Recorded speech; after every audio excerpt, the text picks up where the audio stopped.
રંગોત્સવ Olpad town સ્થિત અસનાબાદ પ્રાથમિક શાળામાં વાર્ષિક સાંસ્કૃતિક કાર્યક્રમની ભવ્ય ઉજવણી ઓલપાડ ટાઉન સ્થિત અસનાબાદ પ્રાથમિક શાળામાં વાર્ષિક સાંસ્કૃતિક કાર્યક્રમ રંગોત્સવની ભવ્ય ઉજવણી કરવામાં આવી હતી.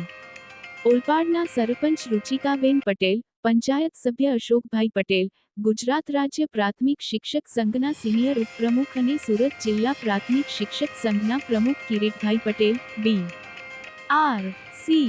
કોઓર્ડિનેટર બ્રિજેશ પટેલ, ઓલપાડ તાલુકા પ્રાથમિક શિક્ષક સંઘના પ્રમુખ બળદેવભાઈ પટેલ, મહામંત્રી મહેન્દ્રસિંહ ઠાકોર, માજી TPU Naginbhai Patel, teachers cooperative credit સોસાયટીના સેક્રેટરી મહેશભાઈ પટેલની ઉપસ્થિતિમાં યોજાયેલા કાર્યક્રમને દીપ પ્રજ્વલન દ્વારા ખુલ્લો મૂકવામાં આવ્યો હતો.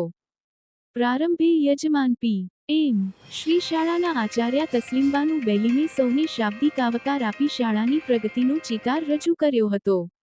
મેઘધનુષી રંગોની જેમ આંખોમાં અનેક સપનાઓ જોતા બાળકોની સર્જનશીલતા, ક્ષમતા અને પ્રતિભાને ઉજાગર કરવા અને શિક્ષકોની મહેનતને એક નવો આયામ મળી રહે એવા શુભ હેતુથી યોજાયેલા રંગોત્સવમાં શાળાના બાળકોએ 17 જેટલી અવનવી કૃતિઓ રજૂ કરી દર્શકોને મંત્રમુગ્ધ કર્યા હતા.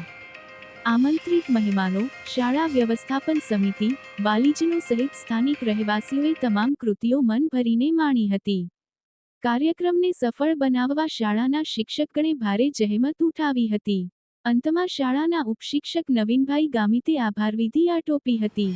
એમ પ્રચાર પ્રસાર પ્રતિનિધિ વિજય પટેલ એક અખબારી યાદીમાં જણાવે છે. રિપોર્ટ ઇમરાન ખાન પઠાણ સાથે વિજય પટેલ ઓલપાડ.